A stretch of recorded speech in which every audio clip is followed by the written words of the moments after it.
श्रोते हो, इथून पुढे विश्वासघात झाला हा शब्दच विसरून टाका.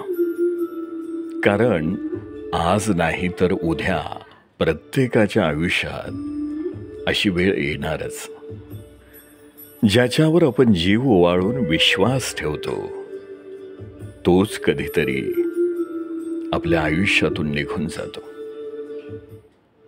पण यातून दुःख मानायचं कारण नाही, कारण त्या व्यक्तीने बदल केलाच नाही, फक्त त्याची तुमच्यावरील गरज संपली आणि म्हणूनच तो दूर गेला.